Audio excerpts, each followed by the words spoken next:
All right, new tonight at 7, I want to go deeper on the rampant crime desecrating our city and our communities. According to stats from D.C. Metropolitan Police, violent crime is down 6% from last year, but it sure doesn't feel that way, does it?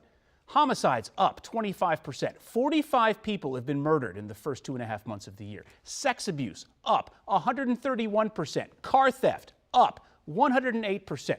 All right, so can we say conclusively that there's any one reason behind this rise in certain types of crimes? And what are we doing? We, us, parents, police, politicians, community partners, what are we doing to take back our streets?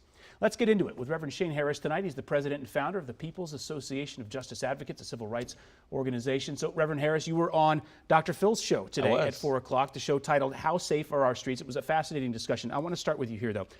MPD Chief Robert Conti said that homicide suspects have an average of 11 prior arrests. So what is somebody with 11 prior arrests, 7 prior arrests, even 4 prior arrests doing walking around with the rest of us? No, I mean, absolutely. And thank you for having me, Adam.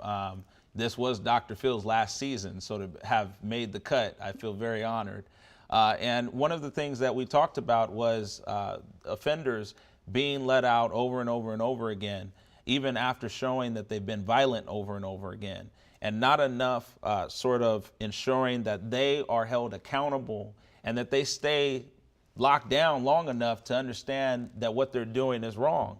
And so what happens is these folks, keep getting out and they keep violently offending people. You bring up, the 108%, for example, of we're up 108% in DC of car thefts. And all of the other assaults that you see up. The reality is that while we wanted to make the efforts of reform, which is so necessary because people were overly incarcerated, blacks were disproportionately incarcerated during the war on drugs and marijuana and all of those charges. You're saying we're going too far the other way. We've gone too far the other way, and we need to get back to the middle. One thing that I want to address, one thing that you brought up on Dr. Phil's show today, had to do with policing right now and potentially some of the issues with it. Let's listen to this and I'll get you to react.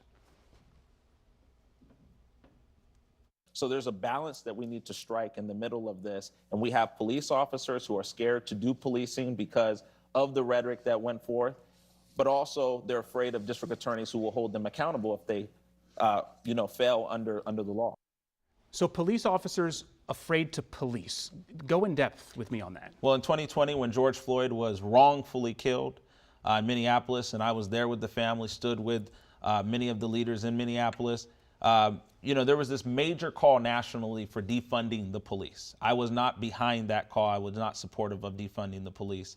I always believed that we needed to redirect resources, enhance training, enhance more community organizations. We could redirect some of those funds to partner with police and community and bring everybody together to try to solve these issues. That's the key. That's the key right there, because we're talking about prison and jail. That system doesn't appear to be working. Instead of focusing on prison, don't we need to be focusing on prevention? Absolutely. We need to be focusing on prevention. And so part of what I meant in that segment is that this call for defunding the police has led a lot of people to not want to do this job anymore of policing. But also the other challenge is that it has really gotten officers scared, right, in a lot of ways to deal with anything, because they have seen many of their colleagues go down for, in many cases, situations where they should have gone down. Yeah. There's one thing, we only have a couple seconds left, and I want to ask this. I hate this as a society that we put a lot of blame on politicians and police and not a lot of blame on the criminals themselves, at least when it comes to these discussions. You came up in the foster care system. I did. But you aren't one of these foster care to prison pipeline folks.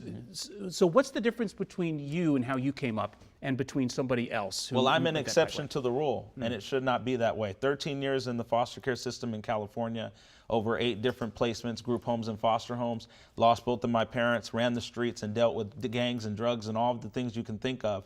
I was able to find my path because of mentors and community essentially coming around me. Yeah, we need more people like that. So many do not have that opportunity. And I think that is what I was saying today on Dr. Phil's. We need that kind of route to address this issue. It's not a one-off issue. It's not one side versus the other. And that's what you see with the DC criminal code conversation. We're going to have to leave it right there. Reverend Harris, thank you so much. Thank you. We'll be right back.